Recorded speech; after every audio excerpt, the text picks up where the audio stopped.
आप सभी का एक बार फिर स्वागत है। हमारा जो इतिहास का क्रम चल रहा है और निरंतर वो आगे बढ़ता जा रहा है। और अब हमारा जो विषय चल रहा है वैदिक सभ्यता, उसका पार्ट टू। कौन सा? Part two. पार्ट टू जिसे आज हम देखेंगे वो भी उत्तर वैदिक सभ्यता का है। पिछली वीडियो में हम पूर्व वैदिक सभ्यता को देख चुके हैं। हम देख चुके हैं कि किस प्रकार उस सभ्यता के जो भाग वन है उसकी व्यवस्था रही है। तो आज हम देखेंगे उत्तर वैदिक जो सभ्यता है उसकी क्या व्यवस्था है। तो हम देखेंगे जो हमारा एक टॉपिक है आज का, क्या है? उत्तर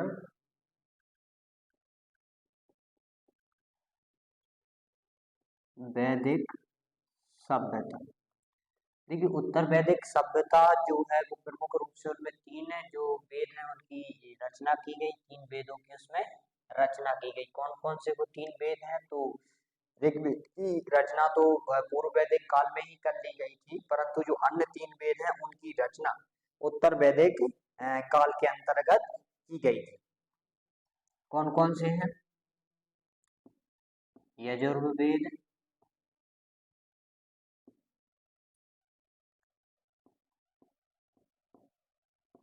सामवेद और अथर्ववेद। इन तीन वेद यजुर्वेद, सामवेद और अथर्ववेद की रचना किस सभ्यता के अंतर्गत की गई थी? उत्तर वैदिक सभ्यता के अंतर्गत इनकी रचना की गई थी। तो हम इन्हें प्रमुख रूप से देखेंगे। अब देखिए, सभ्यता में प्रमुख रूप से वहाँ का सामाजिक जीवन कैसा रहा, राजनीतिक जीवन कैसा रहा, उस पर हम थोड़ी चर्चा करेंगे। तो सर्वप्रथम हम देखेंगे राजनीतिक व्यवस्था।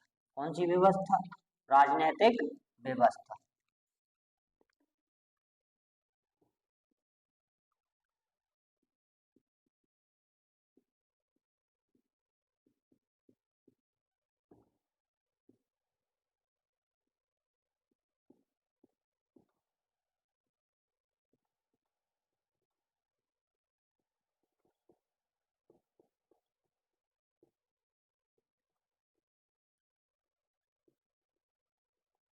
किस काल की? उत्तर वैदिक काल की राजनीतिक व्यवस्था। तो अब देखिए, जो धीरे धीरे व्यवस्थाएं बढ़ी, तो और देख हम पहले देख चुके हैं कि राज्य होते थे। तो इसमें सर्वप्रथम जो परिवर्तन आया कि अब शक्तिशाली राज्यों का उदय भी होने लगा। कैसे? शक्तिशाली राज्यों का उदय।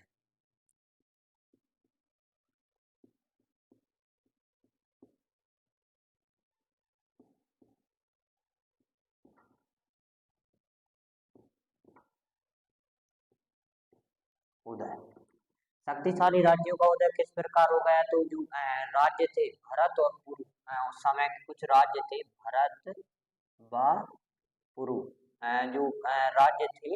अब धीरे धीरे राज्यों का राज्य का निर्माण होने लगा। भरत और पुरु के स्थान पर कौन कौन से राज्य आ गए? पांचाल व पुरु। पांचाल व कुरु। कुरु राज्य आ गए। अब इस समय पर देखिए, उत्तर वैदिक सभ्यता के अंतर्गत महाभारत युद्ध हुआ, जो किसके बीच हुआ था? पांडवों और कौरवों के बीच। कौरवों के बीच हुआ था महाभारत युद्ध। उसके बाद जो पांडव थे जिन्होंने युद्ध जीता था, वह भी अपने राज्य को एकत्र नहीं रख पाए। और उसके बाद पांडव भी अपने राज्यों को एकत्रित नहीं रख पाए। और उसके बाद कौन कौन से नए राज्यों का गठन हुआ? तो सूरसेन, कैकई, पांचाल, काशी, विधि आदि राज्य, अब नए राज्य उभर के आए। अब देखिए, राज्यों का गठन कैसे किया जाता है? शक्तिशाली राज्यों का उदय हुआ। मान के चलिए ये कोई राज्य है, मान के चलिए ये कोई राज्य है, ठीक है। अब राज्य में दो प्रकार के लोग हैं। राज्य में कितने प्रकार के लोग हैं? दो प्रकार के लोग हैं। एक ये प्रकार के लोग हैं और एक इस प्रकार के लोग हैं।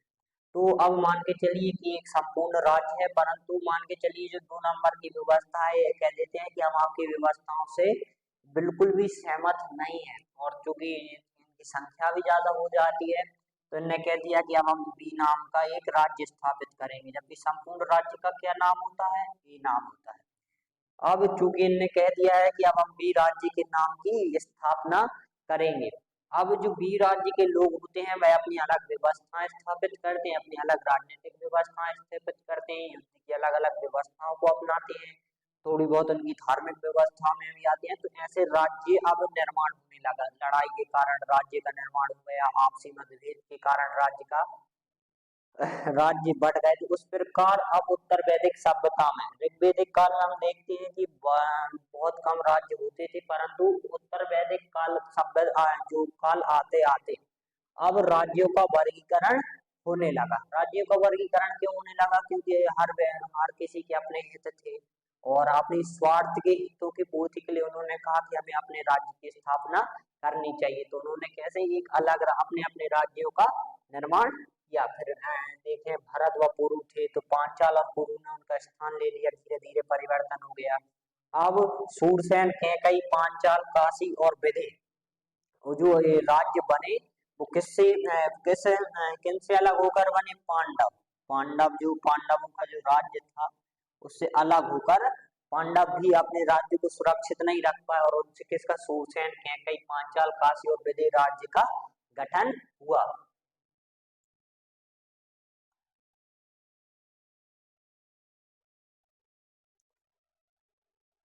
ठीक है, तो इस प्रकार राज्य की क्या हुआ है अपने ये हुई। इसके बाद जो दूसरा टॉपिक है वह क्या है? राजा। क्या है? राजा। तो राजा की स्थिति वैसी होती थी, राज्य तंत्रात्मक व्यवस्थाएं होती थी। कैसी तंत्रात्मक? राज्य तंत्रात्मक व्यवस्था होती थी। राज्य तंत्रात्मक का अर्थ होता है कि राजा के घर से ही किसी को चुना जाता था, चुना जाता था। तो जो राजा की व्यवस्था थी वो कैसी थी? राज्य तंत्रात्मक थी। हाँ, कहीं कहीं ऐसे कुछ जो परिणाम देखने को मिलते हैं कि जो बहुत निरंकुश है, शासक है, उसे हटाने के कई साक्ष्य भी मिलते हैं कि अब वहाँ कौन सी व्यवस्था अपना हो जाती है? फिर लोकतंत्रात्मक। लोकतंत्रात्मक यानी किसने चुना है? अब जनता ने चुना है। तो शक्तिशाली राज्यों का उदय और राजा, ये दो टॉपिक। ठीक है, इसके बाद ये हम राजनीतिक व्यवस्था के अंतर्गत पढ़ता है इन चीजों को। किसके अंतर्गत? राजनीतिक व्यवस्था के अंतर्गत। तीसरा जो टॉपिक है वह क्या है? रत्न।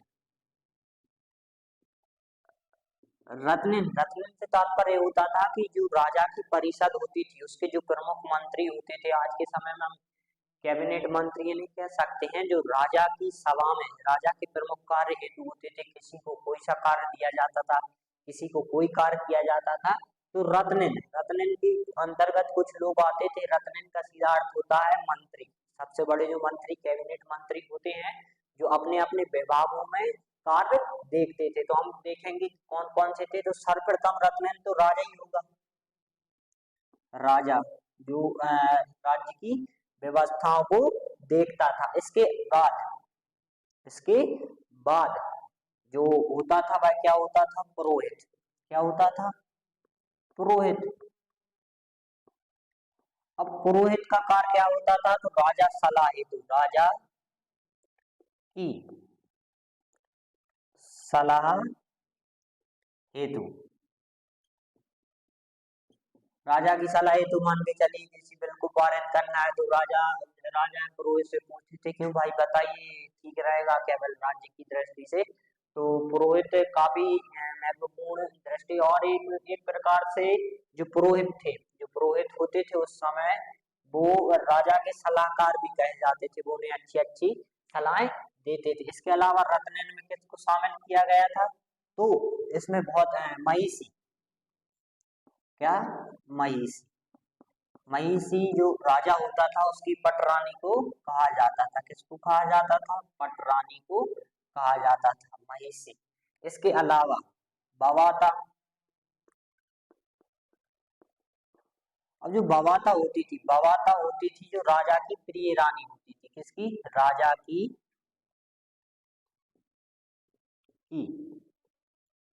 प्रिय रानी, बवाता जिसे कहा जाता था। इसके अलावा संग्रहिता। संग्रहिता संग्रहता का अर्थ है कि जमा करने वाला, जो चीजों को जमा करता था, जमा जमा करने वाला किसी भी चीज को जमा करने वाला, यानी चीजों को जमा करता था। राज्य की दृष्टि से कौन सी चीज आवश्यक है, मान के चलिए गेहूं है। अब आगे आने वाले समय में गेहूं का उत्पादन बहुत कम होगा, तो अब इस संग्रहता का काम क्या होता था कि वह गेहूं की एकत्रित करे, ताकि आने वाले समय में राज्य में भुखमरी ना फैल सके। इसलिए संग्रहता का कार्य होता था कि आप भाई इन चीजों को जमा कीजिए। इसके अलावा, संग्रहता के अलावा जो एक बहुत महत्वपूर्ण होता था वह क्या होता था, छती। छती छती छतरी का नाम था जिसका कार्य सुरक्षा का होता था। किसका होता था, सुरक्षा का कार्य होता था। जिसका कार्य किसका होता था, सुरक्षा हेतु जिसका कार्य किया जाता था। किसका, छतरी। सुरक्षा हेतु जिसका उपयोग किया जाता था, किसका, छतरी। छतरी के अलावा एक और जो होते थे, भागदुंड। क्या होते थे, भागदुंड।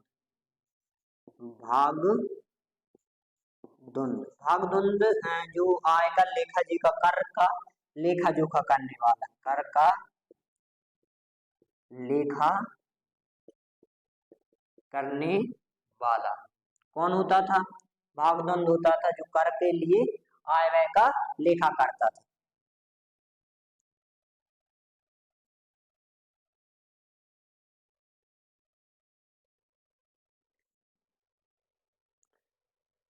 तो आय का लेखा जोखा करने वाला कौन होगा, भागदंड। इसके अलावा एक और होता था, ग्रामीणी। ग्रामीणी कौन होता था, ग्रामीणी। ग्रामीणी जो होता था वह ग्राम स्तर पर प्रमुख अधिकारी होता था। ग्राम स्तर पर कौन होता था, प्रमुख अधिकारी होता था। इसके अलावा जो होता था वह क्या होता था, सुर। क्या होता था, सारथी। क्षमा कीजिए, सारथी होता था। सारथी का प्रमुख कार्य जो सारथी का अर्थ ये होता है, रथों को चलाने वाला या रथों का देख रेख करने वाला, जिसे कहा जाता है रथों की देख रेख करने वाला। तो ये उसकी प्रमुख मंत्रिमंडल होते थे। इसमें एक और आता था, इसमें हम छतरी है, इसी में हम एक और ले सकते हैं, सेनानी। सेनानी का काम भी सुरक्षा का ही होता था, परंतु वो छतरी से नीचे कार्य करता था। ये सेनापति होता था, ये इसके नीचे होता था। तो इस प्रकार जो रत्नेन, इन सभी को किसकी उपाधि दी गई थी, रत्नेन की उपाधि दी गई। क्यों दी गई थी, क्योंकि यही सारी व्यवस्थाओं को अब देख रहे थे। उस समय पर हमने देखा था कि कौन कौन प्रमुख ऋग्वेदिक काल में, जब हम पूर्व ऋग्वेदिक काल पढ़ रहे थे, तब हम प्रमुख शासन अधिकारियों को देखते थे। तो हम किसे देखते थे, पुरोहित को देखते थे, ठीक है, ग्रामीणी को देखते थे, और किसको देखते थे, सेनानी को देखते थे। प्रमुख शासन करते थे, परंतु अब परिवर्तन हुआ और अब बहुत से लोगों को इस जो व्यवस्था है उसमें शामिल कर लिया गया था। तो रत्निन व्यवस्था है, जिसमें राजा, पुरोहित, महिषी, भवाता, संग्रहिता, छत्री, भागदुंड, ग्रामीणी, सारथी, रथों की देख रेख हेतु होता था भागदुंड, ठीक है। तो ये प्रमुख अधिकारी होते थे। अब ये रत्नेन जो व्यवस्था है, इसके अंतर्गत पड़ रहे हैं, राजनीतिक व्यवस्था के अंतर्गत हो गया है, ठीक है।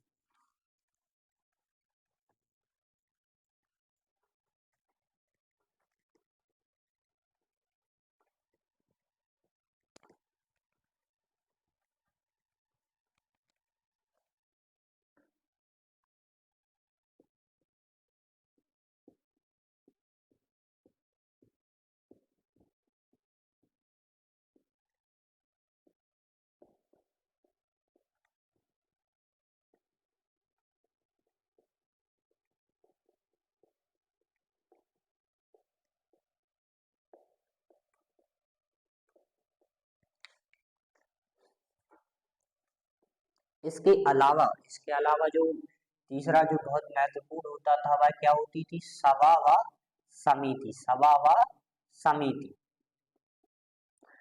तो पूर्व जो पूर्व वैदिक काल में उसमें हमने एक विचारक एक इतिहासकार का हमने विचार पढ़ा था, कौन थे? केपी जायसवाल। कौन थे? केपी जायसवाल। केपी जायसवाल का कहना था कि जो सभा होती थी वह किस स्तर पर होती थी? ग्राम स्तर पर होती थी।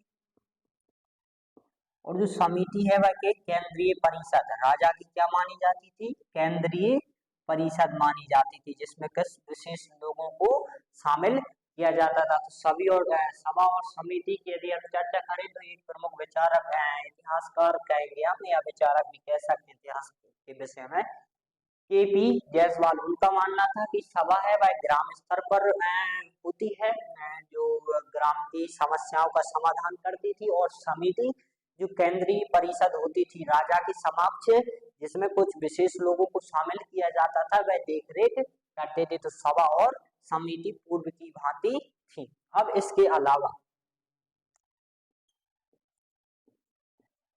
दंड व्यवस्था, तो देखिए अब दंड व्यवस्था में थोड़ा परिवर्तन हुआ। क्या परिवर्तन हुआ? मान के चलिए ग्राम स्तर पर तो कौन देता था? ग्राम स्तर पर जो न्यायाधीश होता था वो क्या होता था? ग्राम्य वार्डन।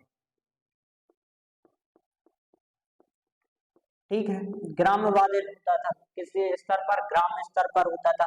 परंतु अब जो उत्तर वैदिक काल है वहां पर एक और परिवर्तन हुआ कि अब राजा के स्तर पर भी एक राजा भी के एक न्यायालय की स्थापना की गई। राजा के स्तर पर, राज्य के स्तर पर हम कहेंगे, किसके स्तर पर कहेंगे? राज्य के स्तर पर न्यायालय। और राज्य के स्तर पर जो न्यायालय की स्थापना की गई थी, वहां जो न्यायाधीश होता था उसे क्या कहा जाता था? स्पति। क्या कहा जाता था? स्पति कहा जाता था। स्पति अब जो ग्राम स्तर के जो मामले हैं वह तो ग्राम्य देखेगा, परंतु ऐसे कुछ मामले हैं जो राज्य स्तर के हैं या बहुत बड़े हैं, अब उनकी जो देखरेख है वह स्पति के द्वारा की जाती थी। राज्य के स्तर पर स्पति ही अब प्रमुख न्यायाधीश होता था। तो दंड व्यवस्था इस प्रकार की थी। इसके अलावा पांचवा जो बहुत महत्वपूर्ण है वह क्या है? सैन्य संगठन। कैसा? सैन्य संगठन। तो अब धीरे धीरे परिवर्तन आने लगे और सेनाओं का निर्माण किया जाने लगा युद्ध के लिए, तो सैन्य संगठन बनाए जाने लगे। सैन्य संगठन किस प्रकार के होते थे? तो पैदल होते थे, घुड़सवार, हाथी सवार, ठीक है, रथों पर, ठीक है, पैदल, घुड़सवार, हाथी सवार, रथों पर, इस प्रकार के अब सैन्य संगठन बनने लगे। और इस प्रकार अब जो लड़ाइयों के लिए, युद्ध के लिए बहुत से हथियारों का भी अब धीरे धीरे निर्माण होने लगा, जिसमें क्या? तलवार, तलवार है, भाला है, गदा है। वो वाला गदा नहीं, ढेंचू ढेंचू वाला गदा नहीं, गदा होता है एक मारने वाला उपकरण होता है। इसके अलावा कवच है,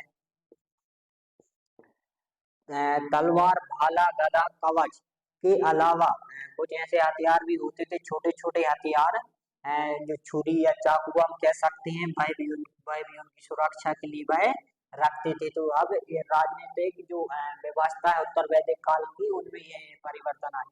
कुछ शक्तिशाली राज्यों का उदय भी हुआ, राजा में व्यवस्था में थोड़ा परिवर्तन हुआ, रत्न या जो प्रमुख शासन अधिकारी हैं उनमें भी थोड़ा परिवर्तन हुआ, सैन्य संगठनों में भी परिवर्तन हुआ। तो ये हमारी किस काल की? उत्तर वैदिक काल की क्या रही? राजनीतिक व्यवस्था।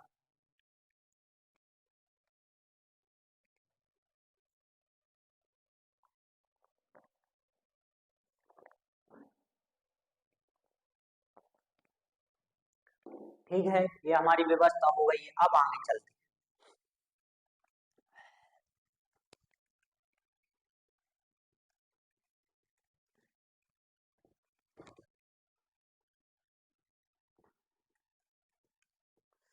अब समाज में क्या क्या परिवर्तन हुए, समाज में कैसी व्यवस्थाएं लागू हुई, क्या, सामाजिक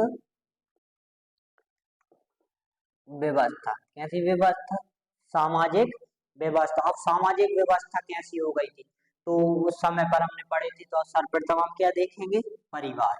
क्या देखेंगे, परिवार। तो परिवार है वह वैसा ही रहा, सभी एक साथ मिलजुल कर रहते थे, और परिवार के मुखिया को गृहपति कहा जाता था। क्या कहा जाता था, गृहपति कहा जाता था। तो परिवार में ज्यादा नहीं आ। इसके अलावा दूसरा जो बहुत महत्वपूर्ण विषय है वह क्या है, महिलाओं की स्थिति। महिलाओं की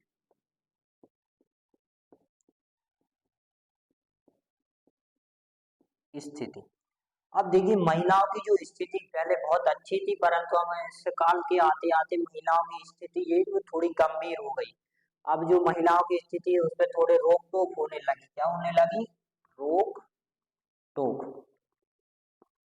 कैसी रोक टोक होने लगी, अब उन्हें जो माई पुरुषों के साथ हाथों में कार्यों में हाथ बटाती थी, या उनकी जो शिक्षा होती थी उन पर थोड़े थोड़े अब प्रतिबंध लगाए जाने लगे। क्या लगाए जाने लगे, अब कहा जाने लगा कि जो महिलाओं का प्रमुख कार्य है वह क्या है, घर घर की देखभाल, घर की देखभाल। और ये देखभाल आपका प्रमुख कार्य है। आप सभी अब इन कामों से आप धीरे धीरे छूटिए। आपका प्रमुख कार्य क्या है, आप विवाह कीजिए, विवाह के बाद आप घर की स्थितियों को देखिए, और विवाह के पहले भी अपने घर पर कार्य कीजिए। तो अब ये महिलाओं की स्थिति यहाँ से परिवर्तित होना शुरू हो गई। तो ये बहुत महत्वपूर्ण टॉपिक है कि महिलाओं की स्थिति आज जैसी है पहले वैसी नहीं थी। ऋग्वेदिक काल में हमने देखा कि महिलाएं बहुत स्वतंत्र थी हर कार्य हेतु, परंतु अब धीरे धीरे जो समाज के जो लोग हैं अब महिला पर हावी होना शुरू हो गए। तो घर की देखभाल मात्र उसका काम अब सीमित धीरे धीरे किया जा रहा था, अब वह कार्य नहीं कर सकती। इसके अलावा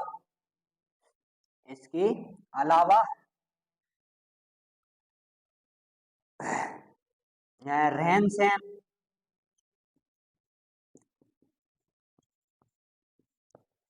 रहन सहन में यदि हम देखें प्रमुख रूप से, तो अब लोग धीरे धीरे मट्टी के स्थान पर किसका उपयोग भी करने लगे थे, बांस व मिट्टी के साथ पत्थरों का उपयोग। किसका उपयोग, पत्थरों का उपयोग भी अब अपने रहने के लिए करने लगे थे। किसका उपयोग करने लगे थे, पत्थरों का उपयोग अपने रहन सहन हेतु करने लगे थे, आवास के रूप में वह करने लगे थे। ठीक है, यहाँ पर यदि आवास हम कर देते हैं, आवास व्यवस्था, तो काफी बेहतर रहेगा। आवास व्यवस्था, तो आवास व्यवस्था उनकी ऐसी हो गई थी। ठीक है, इसके अलावा चौथा जो महत्वपूर्ण है वह क्या है, पहनने वेशभूषा। उनकी वेशभूषा कैसी हो गई, वेशभूषा। तो वेशभूषा में यदि हम प्रमुख रूप से देखें तो हम देखते हैं कि वास व अधिवास, जैसे अधिवास व देवी का उपयोग तो किया ही जाता था, साथ ही साथ अब इसका उपयोग पगड़ी, टोपी, रुमाल, तौलिया हम कह सकते हैं, या जैसा कम्बल चादर टाइप हम कह सकते हैं, लोग ऊपर से डाल लेते थे। तो चादर का उपयोग भी अब किया जाने लगा था। यानी अब क्या, थोड़े थोड़े परिवर्तन आ रहे हैं, पगड़ी लोगों के द्वारा पहनी जाने लगी, टोपी, चादर का उपयोग भी अब वह करने लगे थे। तो इस प्रकार सामाजिक व्यवस्था रही है। ये फिर कुछ टॉपिक थे, इसके अलावा आगे देखते हैं हम।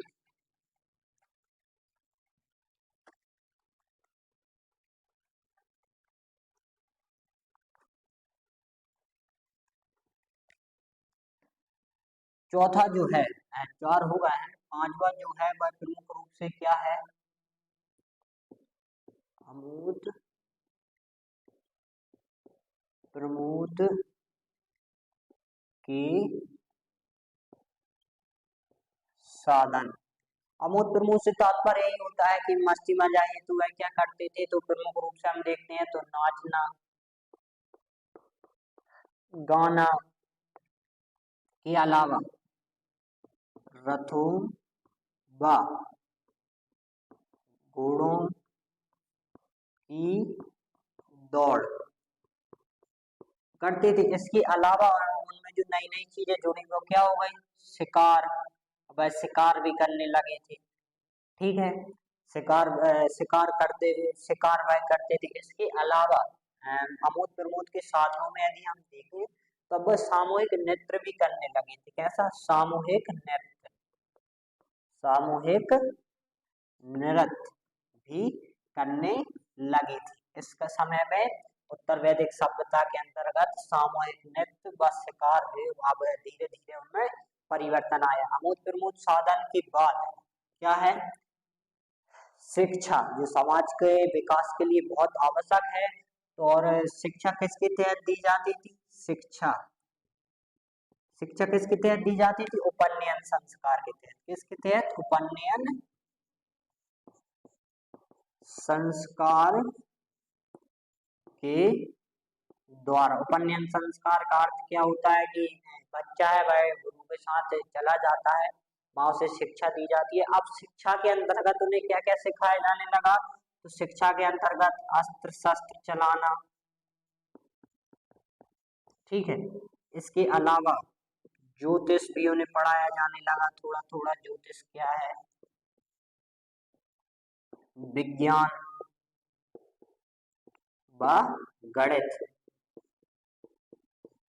के अलावा, इसके अलावा एक जो बहुत महत्वपूर्ण है वह कला भी अब उन्हें सिखाई जाने लगी। कोई नृत्य में, नाचने में उसकी रुचि है तो उसे नाच सिखाया जाता है। यदि कोई बहुत अच्छी कलाकृति बना सकता है तो उसकी कलाकृति बनाई जाती है।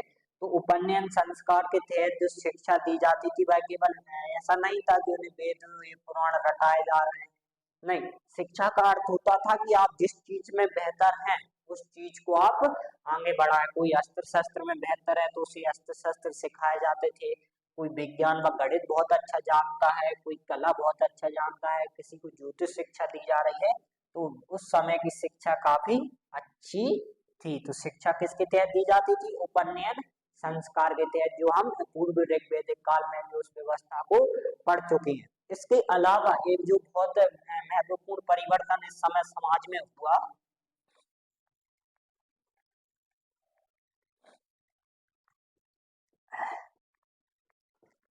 वह क्या है, आश्रम व्यवस्था।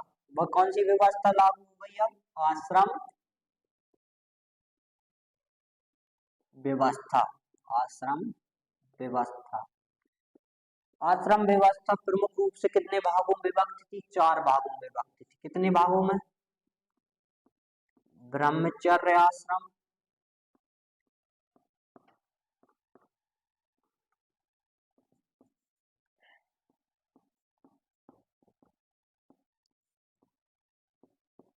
गृहस्थ आश्रम,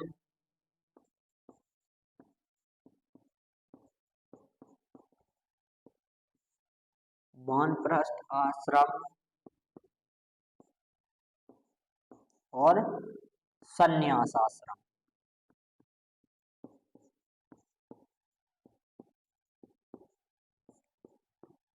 इसमें क्या होता था, ब्रह्मचर्य आश्रम में 25 वर्ष से लेकर, कितने वर्ष से लेकर, क्षमा कीजिए, 1 वर्ष से लेकर या 8 या 9 वर्ष तक लेकर 25 वर्ष तक, कितने वर्ष तक, 25 वर्ष तक।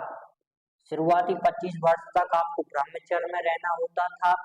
इसके अलावा जो गृहस्थ आश्रम है, अब 25 से 50 वर्ष तक, साल तक हम कह सकते हैं, तक आप गृहस्थ आश्रम में रहिए, शादी कीजिए। उसके बाद जो वानप्रस्थ आश्रम है, 50 से 75 आप वर्ष तक कहाँ रहिए, अकेले एकांत में निवास कीजिए, जंगल में निवास कीजिए। और संन्यास आश्रम यानी 75 से 100 वर्ष तक अब आप संन्यास ले लीजिए।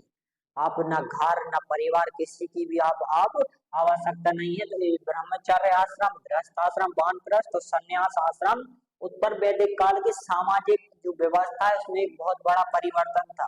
अब इसमें एक बात समझने की आवश्यकता है कि मान के चलिए गृहस्थ आश्रम में जब एक महिला और एक पुरुष साथ रहते हैं, उसके बाद जब वानप्रस्थ आश्रम आती है जिसमें पुरुष वनों की ओर अग्रसर होता है या अकेले में निवास करता है, तो उस समय महिलाओं की स्थिति क्या होती थी। तो जो आश्रम व्यवस्था है वह भी महिलाओं के लिए उतनी ज्यादा सिद्ध नहीं हो पाई है, क्योंकि हम देखते हैं कि गृहस्थ आश्रम 50 वर्ष के बाद जो पुरुष है वह महिला को त्याग देता था, छोड़ देता था। उसके बाद महिला का क्या होगा, महिला अपना जीवन किस प्रकार व्यतीत करेगी। तो ये बहुत बड़ा प्रश्न है कि भाई क्या आश्रम व्यवस्था केवल पुरुषों के लिए थी, क्या पुरुषों के लिए जो उसमें महिलाओं की कोई स्थिति नहीं थी। महिलाओं के हेतु, महिला के हेतु आश्रम व्यवस्था किस प्रकार सहायक, क्योंकि जब एक पुरुष महिला को छोड़ देगा तो अब उसका जीवन क्या होगा, क्या वह सती बनकर हमेशा के लिए रहेगी। तो ये भी बहुत महत्वपूर्ण है कि आश्रम व्यवस्था केवल पुरुषों के लिए सिद्ध हुई। और एक महत्वपूर्ण प्रश्न भी बनता है कि आश्रम व्यवस्था पुरुषों के लिए थी, उसमें महिलाओं की क्या भागीदारी थी। तो इस प्रकार हम देखते हैं कि उत्तर वैदिक काल की सामाजिक व्यवस्था इस प्रकार की रही। अब सामाजिक व्यवस्था के बाद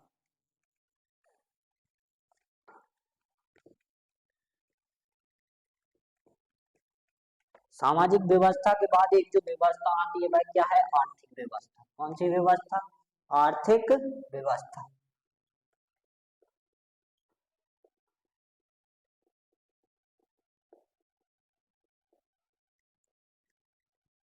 आर्थिक व्यवस्था में सर्वप्रथम जो है वह कृषि, क्योंकि भूमि बहुत थी, लोगों द्वारा कृषि बहुत की जाती थी, इसलिए सर्वप्रथम क्या है, कृषि। तो कृषि में अपने पूर्व में देख चुके कि लोग खेती, प्रमुख जो फसलें थी वह क्या थी, गेहूं, जौ,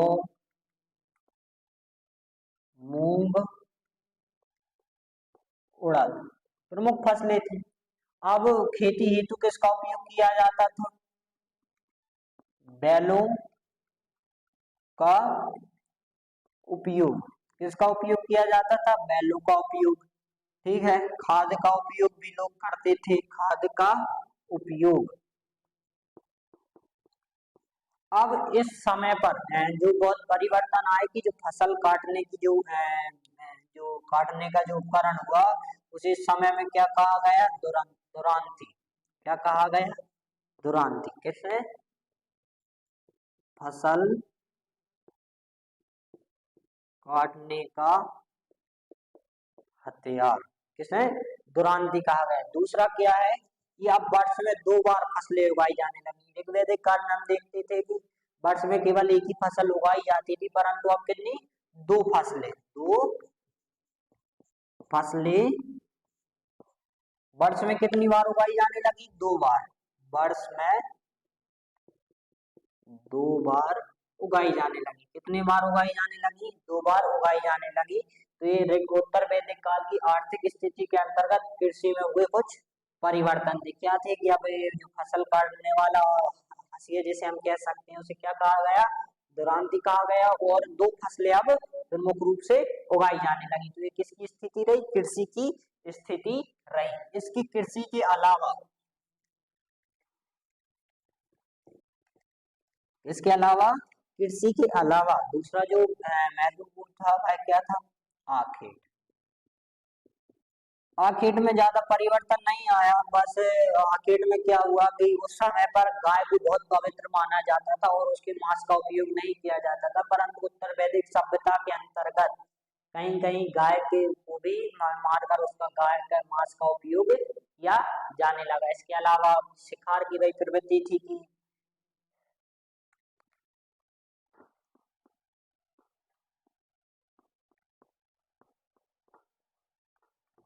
का उपयोग किया जाने लगा। और वैसी ऋग्वैदिक व्यवस्था के अंतर्गत जैसी व्यवस्था थी वैसी व्यवस्था थी।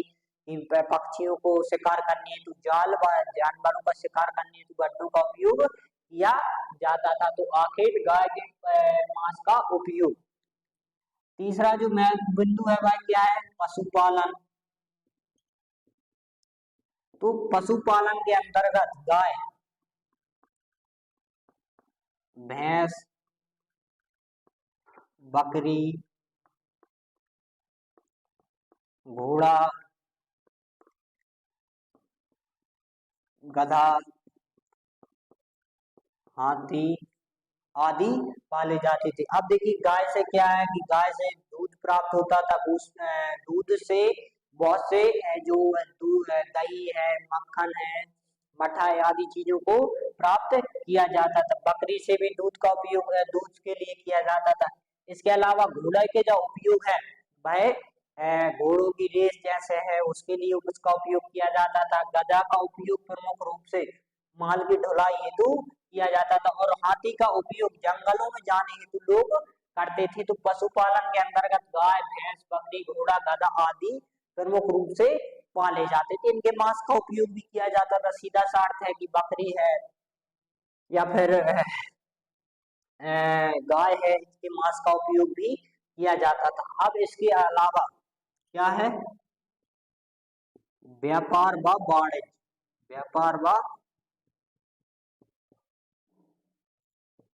वाणिज्य। तो व्यापार व वाणिज्य के अंतर्गत अब परिवर्तन हो गया। बहुत से लोग हैं, मान के चलिए कोई कुम्हारगिरी कर रहा है,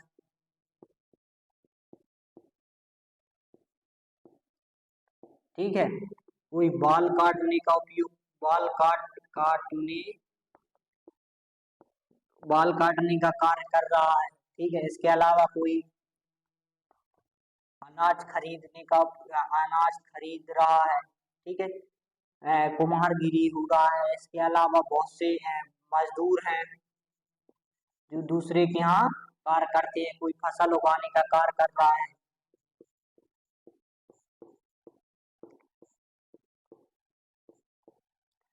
फसल उगा रहा है, कोई फसल को खरीद रहा है, कोई उगा रहा है। इसके अलावा पशुपालन के अंतर्गत कौन है, पशुपालन, इसका उपयोग भी व्यापार व वाणिज्य के लिए किया जाता था। पशुओं को खरीदा व बेचा जाता था। बाल काटने, आज के समाज में सीधी और स्पष्ट बात है कि व्यापार वाणिज्य के अंतर्गत आज के समय में हमारे जो चीजें प्रचलन है कि कोई सफाई के लिए है, जिसमें सफाई करता भी है, सफाई कर रहा है, ठीक है, कोई पूजा कर रहा है, कोई रक्षा कार्य आदि कर रहा है। तो इस प्रकार के सभी कार्य अब व्यापार व वाणिज्य के अंतर्गत आ गए थे। वह अपना शुल्क प्रदान करते थे, उसके बराबर में वह अपनी सेवाओं को प्रदान करते थे। तो व्यापार, इसे हम व्यापार कह सकते हैं, इसे हम क्या कह सकते हैं, व्यापार कह सकते हैं,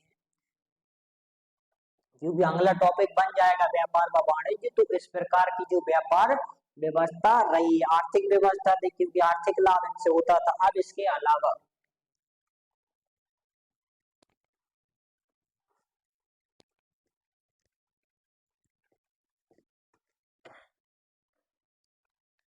तो देखें तो व्यापार व वाणिज्य, अब आया व्यापार व वाणिज्य।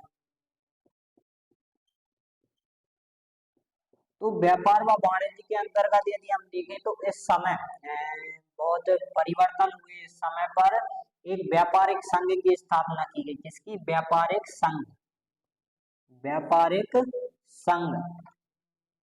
संघ का स्थापना इसलिए की गई कि क्योंकि व्यापार में बहुत से व्यापार होते थे, अब कीमतें बढ़ाना घटाना, तो इसलिए व्यापारिक संघ की स्थापना की गई। संघ में बहुत से लोग शामिल होते थे उस व्यापार से संबंधित, वो व्यापार के विषय में कुछ चीजों का निर्धारण करते थे। इसके अलावा इस समय पर जो मुद्रा चलाई गई उसका नाम सतमान, क्या कहा गया उसे, मुद्रा सतमान कहा गया। क्या कहा गया, सतमान। तो ये बहुत महत्वपूर्ण नाम है। मुद्रा का नाम ही होता था, क्या होता था, सतमान।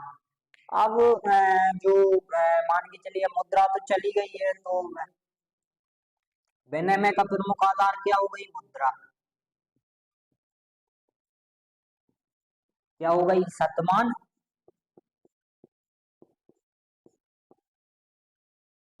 और यहाँ पर गाय भी विनिमय का आधार था कि आप हमसे कुछ चीज ले लीजिए, उसके बदले हम आपको गाय दे देंगे या सतमान मुद्रा दे देंगे। तो इस प्रकार उत्तर वैदिक काल की जो आर्थिक स्थिति है वो इस प्रकार की रही, आर्थिक व्यवस्था इस प्रकार खत्म।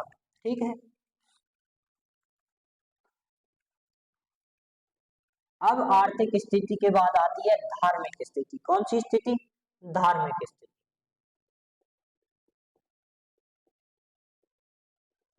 धार्मिक व्यवस्था, तो धार्मिक व्यवस्था है तो देवताओं में परिवर्तन।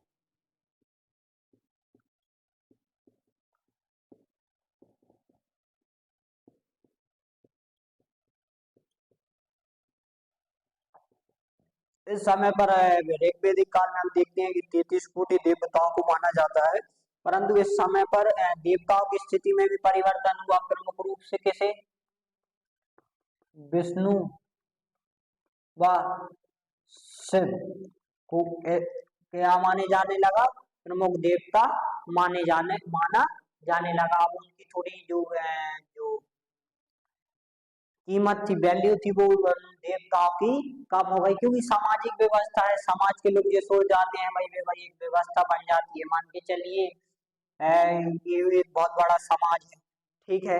अब इसमें मान के चलिए बहुत लोग हैं, छोटे छोटे लोग हैं, बहुत छोटे छोटे लोग हैं, बहुत लोग हैं, ठीक है। अब अभी ये मानते हैं, उदाहरणता के तौर पे मान के चलिए एक को मानते हैं, परंतु अब सभी लोग एक को मानते हैं, परंतु आगे परिवर्तन आया कि एक दो लोगों द्वारा ये कहा गया कि भाई ये विश्वास वाला आदमी नहीं है, इससे अच्छा है कि हम किसे माने? बी को माने। किसे माने? बी को माने। बी विश्वास वाला व्यक्ति है, कुछ ऐसे कुछ परिणाम हो जाते हैं कि हाँ भाई ये बी कर सकता है, तो अब उनके द्वारा किसी को माने जाने लगा? बी को माना जाने लगा। तो समाज में जो चीजें परिवर्तित होती हैं वो इसी प्रकार से होती है। किस प्रकार परिवर्तित होती है? एक व्यक्ति इस चीज को मान रहा है, उसके बहुत अच्छे परिणाम आ रहे हैं, कुछ लोग फिर उसमें शामिल हो गए, धीरे धीरे शामिल होते होते होते भाई एक बड़ा संगठन बन जाता है। तो हो सकता है ऐसा कुछ हुआ हो कि भाई अब ये देवता हमारे काम के नहीं बचे हैं, हमारी नहीं सुन रहे हैं, तो हम इन्हें अपना देवता मान लेते हैं। कुछ अच्छे परिणाम आए होंगे तो फिर उनकी संख्या भी बढ़ी होगी। तो इस प्रकार ये व्यवस्थाएं बनती हैं। इसके अलावा देवताओं में परिवर्तन के अलावा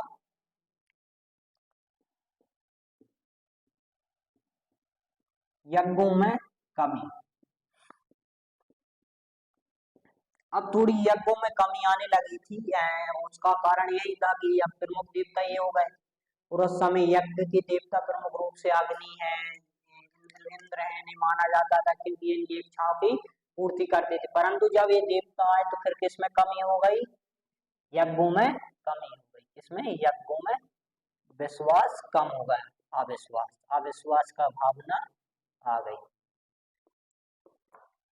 ये धार्मिक परिवर्तन हो रहे हैं अब धीरे धीरे, ठीक है। इसके अलावा सदाचार पर बल, सदाचार पर बल। अब इस समय पे भी कहा जाता है कि भाई सादा जीवन जिए, परमात्मा का आशीर्वाद आप पर रहे, और कैसा? सादा जीवन, सादा जीवन, न किसी को परेशान कीजिए, न स्वयं परेशान होजिए। तो सदाचार पर बल इस समय की प्रमुख धार्मिक व्यवस्था के अंतर्गत। इसके अलावा अंधविश्वासों में बढ़ोतरी।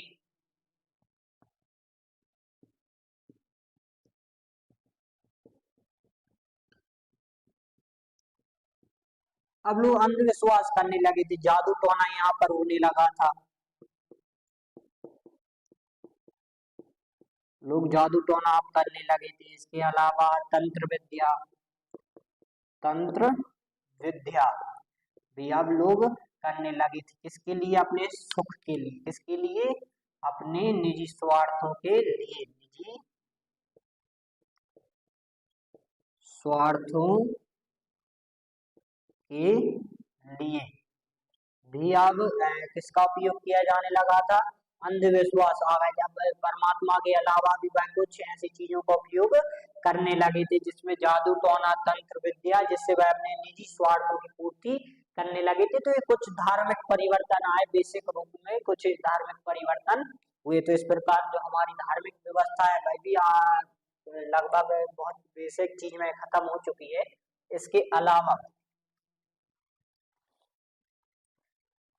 जो एक और महत्वपूर्ण विषय है वह क्या है?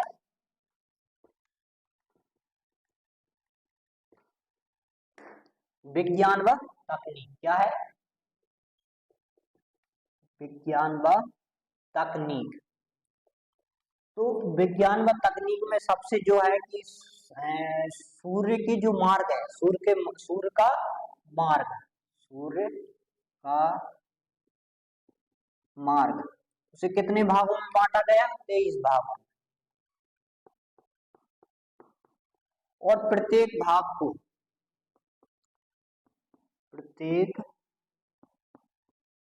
भाग को क्या कहा गया? नक्षत्र।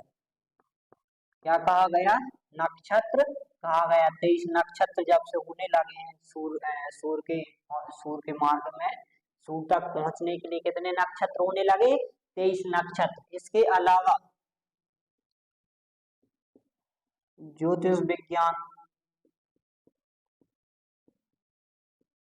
विज्ञान के अंतर्गत ही ज्योतिष पहले से चीजें बताई जाने लगी कि ये व्यवस्था है, मौसम परिवर्तन की व्यवस्था बताई जाने लगी। वैसे ये तो पूर्व में ही हम पढ़ चुके हैं कि सिंधु घाटी सभ्यता में हम देखते हैं कि मौसम के विषय में, ऋतुओं के बारे में उन्होंने जान लिया था। परंतु इसके अलावा भी कुछ नई खोजें की गई। इसके अलावा चिकित्सा विज्ञान भी इस विज्ञान के अंतर्गत आता। चिकित्सा विज्ञान के अंतर्गत क्या है कि वह अपने रोगों का उपचार स्वयं कर लेते, कुछ जड़ी बूटियों के द्वारा। शिलाजीत जिसका बहुत बड़ा उदाहरण है, अपने रोगों का स्वयं उपचार, अपने रोगों का उपचार करने लगे थे। इसके अलावा एक और जो परिवर्तन आया, वह क्या परिवर्तन आया? धातु विज्ञान। धातु विज्ञान, तो धातु विज्ञान यदि हम देखें तो तांबा, सोना आदि जो धातु हैं उनसे वह परिचित हुए। इनसे वह क्या हुए? परिचित हुए। तो इस प्रकार विज्ञान व तकनीक, उत्तर वैदिक काल के विज्ञान व तकनीक का प्रमुख काम यही रहा है। सूर्य के मार्गों की खोज की गई। ज्योतिष विज्ञान है, ज्योतिष विज्ञान काफी अब आगे बढ़ चुका था। वो कुंडलियां, इस प्रकार की जो चर्चा चलने लगी, आत्मा है, शरीर है, इसके विज्ञान के विषय में बहुत सी चीजें बताई गई। चिकित्सा विज्ञान के अंतर्गत भी थोड़े परिणाम हुए। अब लोग अपना उपचार स्वयं ही कर लेते थे। मान के चलिए बहुत सी बीमारियां होती थी तो उन जड़ी बूटियों की खोज करना, फिर उसका उपयोग करना, तो इसके अंतर्गत आ गया चिकित्सा विज्ञान के अंतर्गत। धातु विज्ञान तो बहुत सी धातु जैसे तांबा और सोना आदि जो धातु हैं उनसे परिचित लोग हुए। तो धातु विज्ञान भी इस समय की प्रमुख विज्ञान रहा। तो इस समय उत्तर वैदिक काल का विज्ञान व तकनीक बहुत अच्छा रहा। तो इस प्रकार हमारी जो वैदिक सभ्यता का पार्ट 2 है वह भी लगभग बेसिक रूप में पूरा खत्म हो चुका है। अब एक बहुत महत्वपूर्ण चीज है जो दोनों सभ्यताओं से संबंधित है। यदि आप उसे करना चाहें तो बिल्कुल कर सकते हैं। तो कुछ प्रश्न है, कुछ रिक्त स्थान है और कुछ प्रश्न है। यदि आप उन्हें वीडियो देखते हैं और वीडियो के बाद यदि आप उन्हें जानते हैं तो आप कमेंट में उसका उत्तर आप दे सकते हैं। तो सर्वप्रथम है कि ऋग्वेद में कुल कितनी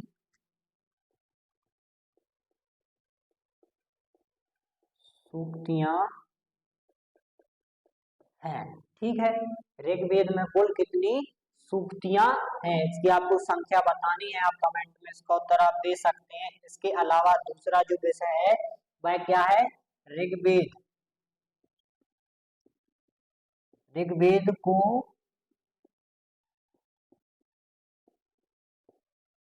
किसका वेद कहा जाता है? किसका वेद कहा जाता है?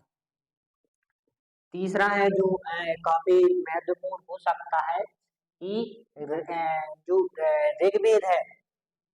ऋग्वेद है उस समय पर ऋग्वेद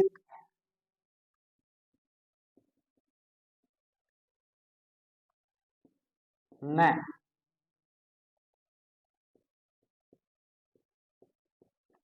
राजनीतिक व्यवस्था की सबसे छोटी व सबसे बड़ी इकाई क्या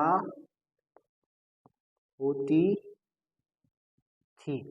ठीक है, इसका भी उत्तर आप कमेंट में दे सकते हैं। इसके अलावा चौथा जो प्रश्न है, देखिए 10 प्रश्न जो होंगे वो बहुत छोटे छोटे होंगे, जिनका उत्तर आप कमेंट में भी दे सकते हैं। और अगले जो 10 प्रश्न होंगे वो एक थ्योरिकली होंगे, जैसे मान के चलिए मैंने बेसिक रूप में समझाया है, तो उसका आपको एक पैराग्राफ तैयार करना है, उसे आप एक निबंध रूप में लिखना है उस व्यवस्था को। तो चौथा जो प्रश्न है इस व्यवस्था से संबंधित कि ऋग्वेद ऋग्वेद में बाद में कितनी सूक्तियां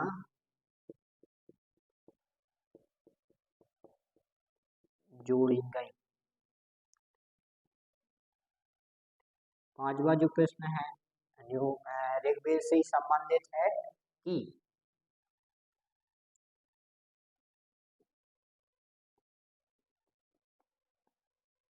ऋग्वेदिक काल में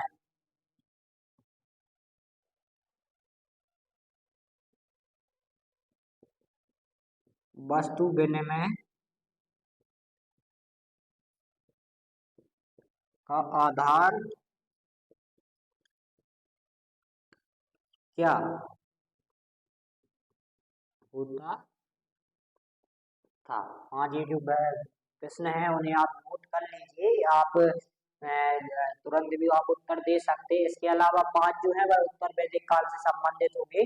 फिर थ्योरिकली में 5 ऋग्वेदिक काल से संबंधित होंगे और 5 उत्तर वैदिक काल से संबंधित होंगे।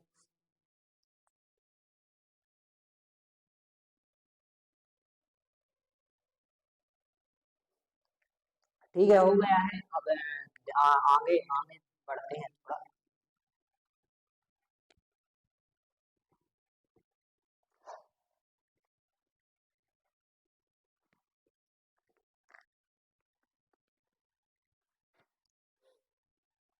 छठा जो प्रश्न है,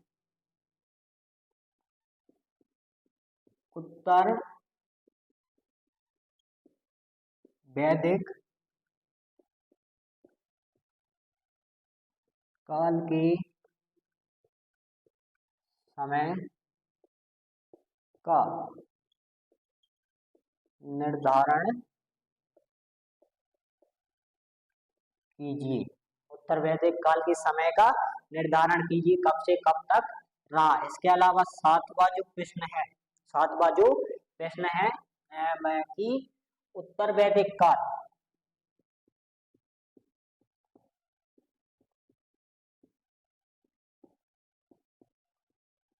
में कौन से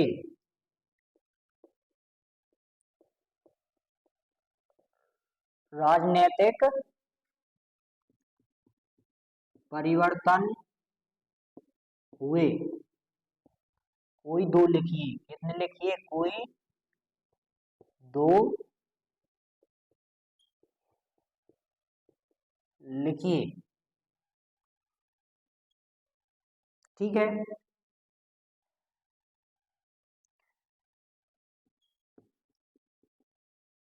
रत्निन में शामिल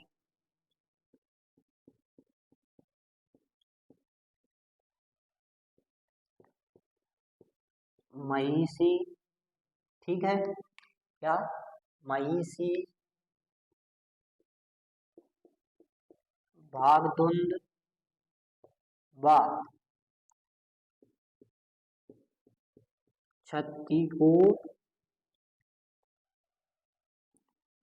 क्या कहा जाता था।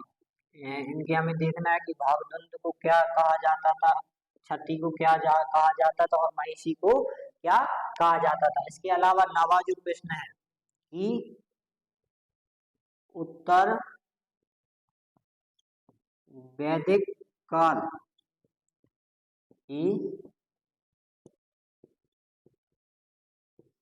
वेशभूषा में क्या परिवर्तन हुए, क्या परिवर्तन हुए। 10वां जो प्रश्न है वह क्या है, उत्तर वैदिक काल की मुद्रा क्या थी।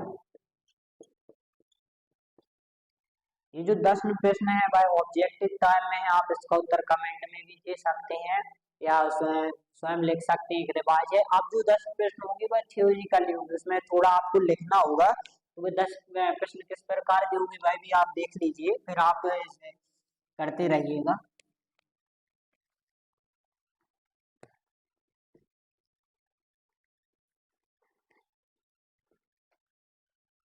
10 प्रश्न किस प्रकार के होंगे, तो ऋग्वेद का सामान्य परिचय दीजिए। ठीक है, किसका, ऋग्वेद का सामान्य परिचय दीजिए। ऋग्वेद की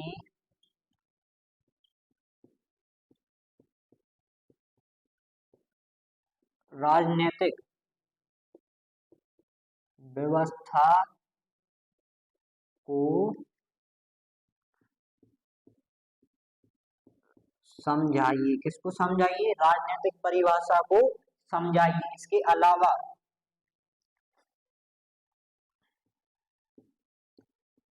पूर्व वैदिक काल की आर्थिक व्यवस्था पर प्रकाश डालिए। ठीक है, इसके अलावा चौथा जो प्रश्न है वह क्या है कि पूर्व वैदिक काल, पूर्व वैदिक काल में, पूर्व वैदिक काल के समाज में महिलाओं की स्थिति को स्पष्ट कीजिए। स्थिति को स्पष्ट कीजिए। 5वां जो विषय है भाई क्या है कि भाई पूर्व वैदिक काल की धार्मिक व्यवस्था पर प्रकाश डालिए। पूर्व वैदिक काल की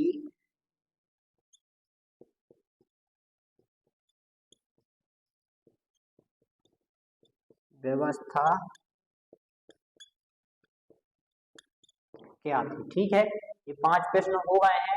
दीर्घ उत्तरी आप इन्हें समझ सकते हैं, लगभग 250 या 200 अंकों में इसका उत्तर आप जरूर दीजिए, क्योंकि बहुत अच्छा आपका रिवाइज होगा और आप इन चीजों को समझ पाएंगे और आप ये भी देखेंगे कि आपने कितना पढ़ा है या आपने वीडियो को कितने अच्छे से देखा है। इन 5 प्रश्नों के अलावा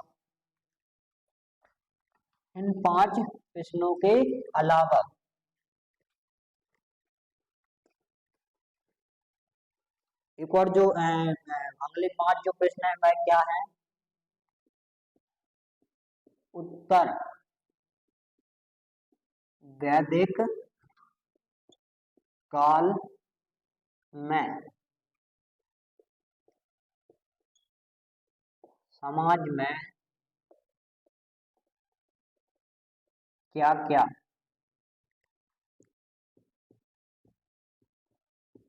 परिवर्तन हुए, उत्तर वैदिक काल के समाज में क्या क्या परिवर्तन हुए।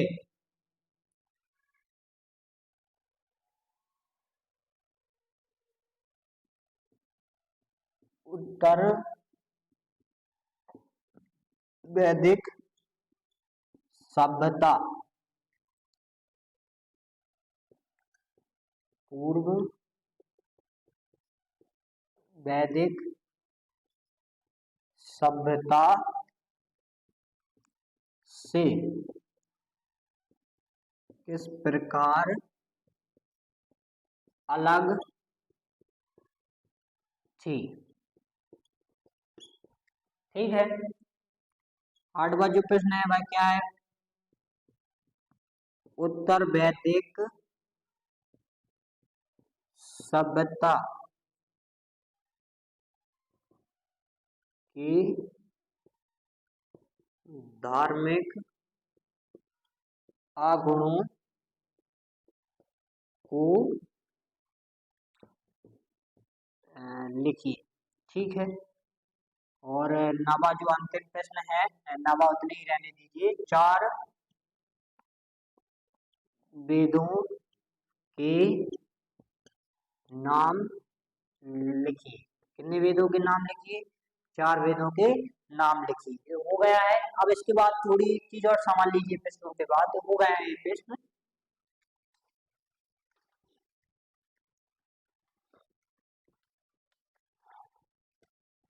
एक जो बहुत बहुत चीजों पे जो कंफ्यूजन रहती है कि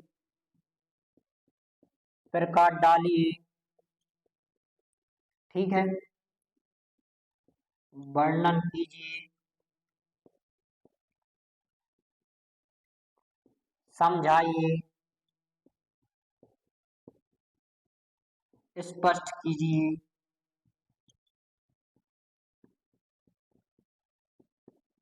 ठीक है, या फिर मान के चलिए कि क्या थी या क्या था, क्या थी। तो इन चीजों का कोई ज्यादा बहुत ज्यादा महत्व नहीं होता है। महत्व ये होता है, मान के चलिए अब इन देखिए एक ही प्रश्न, मान के चलिए वैदिक सभ्यता की धार्मिक व्यवस्था पर प्रकाश डालिए, वैदिक सभ्यता की धार्मिक व्यवस्था का वर्णन कीजिए, वैदिक सभ्यता की धार्मिक व्यवस्था को समझाइए, वैदिक सभ्यता की धार्मिक व्यवस्था को स्पष्ट कीजिए, वैदिक सभ्यता की धार्मिक व्यवस्था क्या थी। मेन महत्वपूर्ण जो टॉपिक होता है भाई क्या है, धार्मिक व्यवस्था। धार्मिक व्यवस्था, आपको केवल धार्मिक व्यवस्था के बारे में बताना, समझाना, स्पष्ट करना, इसमें बहुत ज्यादा भाव मत दीजिए। आपको क्या पता है, धार्मिक व्यवस्था के बारे में जो चीजें पता है केवल आप उन्हीं को बताइए, इनसे और कुछ ज्यादा नहीं। अब इसमें क्या हो जाता है, मान के चलिए